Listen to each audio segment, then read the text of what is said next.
It's a beautiful day in the honesty house. A beautiful day in the honesty house. Would you be honest? Could you be honest? Ooh.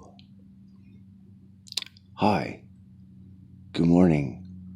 It's one of those chilly mornings, and there's always a lot of wisdom that comes right from the Holy Spirit when you're waking up.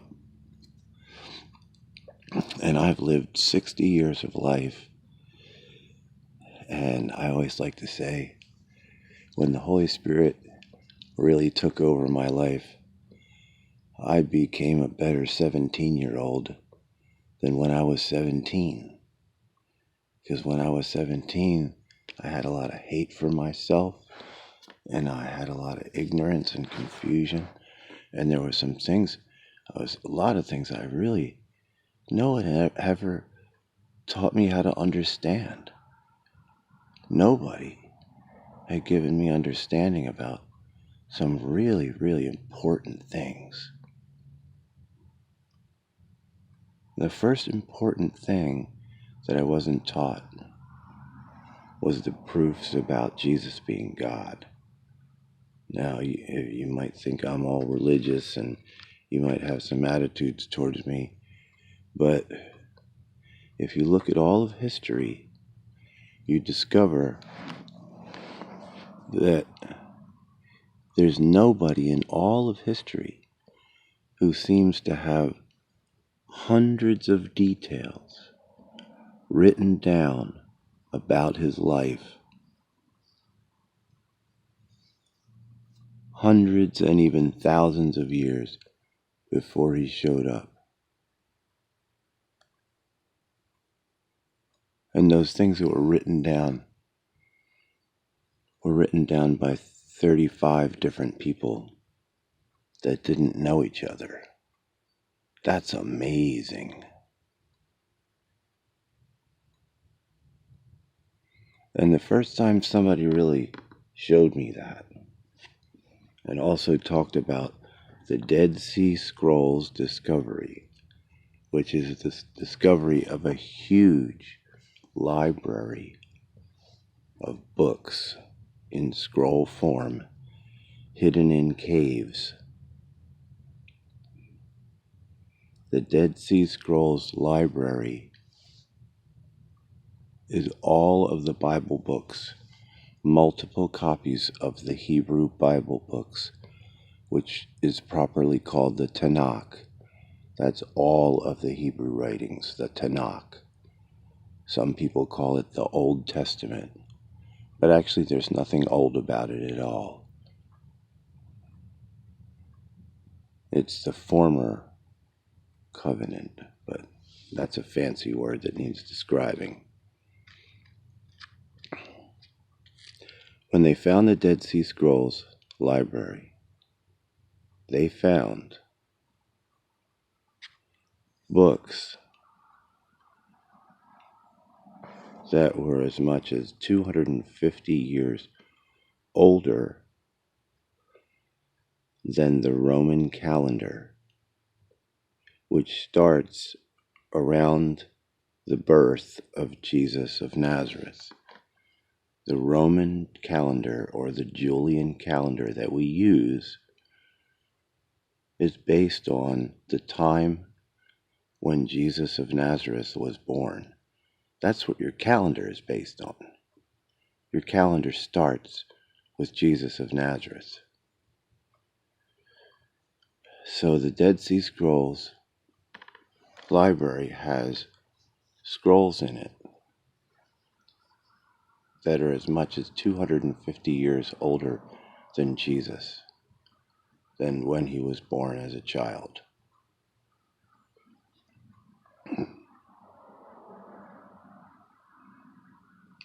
And in those books are these predictions that have always been around. Born in Bethlehem, pierced in his death, which was illegal, sold for 30 pieces of silver, which is the price of a dead slave. Acceptance by people, rejection by people. None of his bones will be broken. He will ride on a baby donkey that had never been ridden before. And it just goes on and on and on and on. The racetrack odds against a person fulfilling even 5 or 10 predictions about them and coming true. The racetrack odds are astronomical. They're enormous, enormous, enormous. It's impossible. So the primary proofs that we can sit down and talk with our kids about, so that they never lose their confidence about who their invisible friend is. Hey, I have an invisible friend, and I can tell you all about him. The 3 primary things that they must learn are these. Hey, what if Bill Clinton had been predicted 500 years before he showed up? What if there were 5 predictions? 1, a male human being. 2, named Bill. 3, from Arkansas. 4, played saxophone.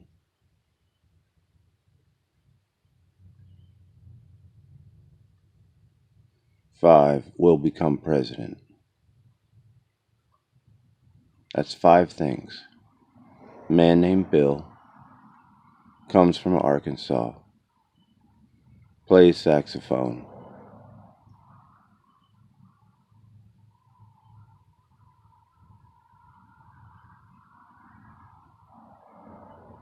will become president.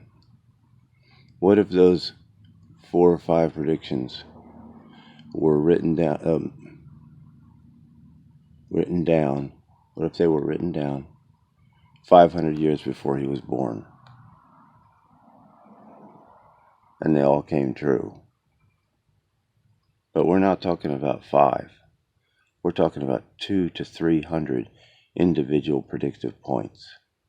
This proves that there has been a power or an entity or a spirit over those writings, regardless of whether there are some confusing or difficult elements of those writings. In those writings are held these predictions. And then the Greek New Testament is the most duplicated book that has ever been duplicated in all human history before the printing press. It's the most duplicated book before the printing press in all human history. And that holds the stories, the life and teachings of this Jesus of Nazareth. So the 3 primary proofs are fulfilled predictions, eyewitnesses to his resurrection from the dead. He was a very public figure. He was seen by many people. A lot of the nice pastor guys were angry at him because he was saying a lot of challenging stuff about lifestyle and responsibility. He was a very, very public figure. We know that he existed. There are things written about him in the non-Christian atmospheres, the Roman atmospheres, Roman stuff. He was a very public figure. He was publicly executed. He was killed publicly before many people. And then he was seen across 40 days publicly by many people in many situations, including 500 people at once. This is a big deal. Eyewitnesses to the fact that he beat death, and he's in a brand new form that can actually eat food, but can also disappear, walk through a wall. He's actually showing a physical human form that exists with totally different principles than the ones that we are bound to, gravity and this realm. His resurrection form proves that there is a parallel realm that a person can go in and out of. There's a parallel realm to the one that we can see. Some of the most important scriptures and wisdom writings are about the visible and the invisible. The visible and the invisible. I have an invisible friend. And my parents and my elders and my teachers and my pastors did not effectively teach me about my invisible friend and how to explain and prove his existence. So, number one, the predictions, the fulfilled predictions. That's the heaviest one. That proves that the book is supernatural. The word Bible is actually kind of a dumb word. It just means book. I like to call the book the writings that hold the predictions. The writings that hold the predictions about the supernatural one. The writings that hold the predictions about my supernatural friend, my invisible friend. I have an invisible friend who knows everything, even my weaknesses and faults. I have an invisible friend. So number one is the fulfilled predictions. Number two is eyewitnesses to the fact that he beat death. Eyewitnesses to his resurrection. Scores of them. Lots and lots of them. And then the big hot one is he walked into town and he healed the entire hospital. He healed every single sick person. There was not one sick person left in town that was not healed. And he drove off spirits that cause personality disorders, mental troubles, and behavioral problems. He drove spirits off that cause bad or strange behavior. Bad or strange behavior. This is not to say that a human being can't do bad behavior on their own. But he discerned and drove off the spirits that were heavily messing with people. And I like to tell that story in a funny way. Okay, so there's this guy who walks into town. He heals the whole hospital until people are freaking out and dragging their crippled niece to him, and everybody's going crazy and like, wow, they're all checking out the miracle show, and it's very, very wild. He's being mobbed by people. Everybody's getting healed. And then he walks out of that town, and people start following him. And he walks into another town, and you will not believe what he does. He heals the whole hospital again. Oh my gosh. So town after town after town, all these people are watching the miracle show. They are not following this guy because he's a nice, gracious teacher that has interesting and touching things to say. They're following this guy because he's got a supernatural miracle show going on that is absolutely astonishing. And then, after he heals town after town after town of people, he first becomes famous for having power over spirits. That is how he is first famous. He is first famous in the environment of Syria and northern Judea or northern Philistia, because he has power over spirits. That's what he's first famous for. First famous for kicking out bad spirits. And then, so many people are following him because of the supernatural powers he has and the miracle show. He has 10,000 people that follow him out into the stinking desert, where there's no food, there's no supply, there's no stuff. He gets the people away from their stuff. And he talks to them, he tells them all of the details of the ways that we are to live and interact with one another. It's amazing. It's uncomfortable. It's strange. Okay. Fulfilled predictions. Many, many eyewitnesses to his resurrection and ascension, which means they watched him just raise up off the ground and disappear into the clouds. They watched him raise up off the ground, levitate off the ground, and he disappeared into the clouds. They watched him do that.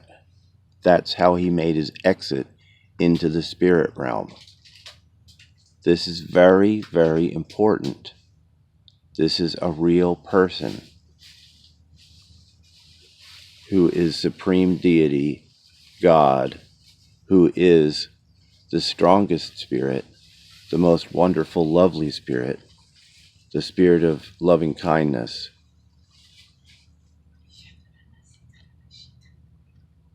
This is the most important visitor to the whole world. This is extremely important.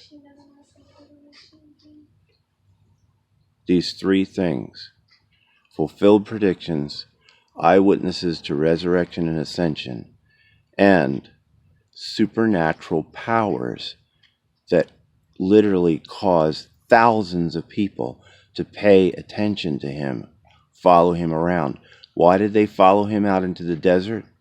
Because they were expecting a person who was going to change everything, that had a direct connection with the supreme, mystical, supernatural, powerful God, the divine creator. They were expecting a visitor from the divine creator. So what if he opens a portal into the heavenly realm and just goes into it, and anybody that's hanging around with him actually gets to go along with him? That's why they were staying so close to him, because there was a vortex of power. There was an understanding that we may be able to transcend this evil life if we stay near this person. This person may bring a transformation to our community, our lineage, our hopes.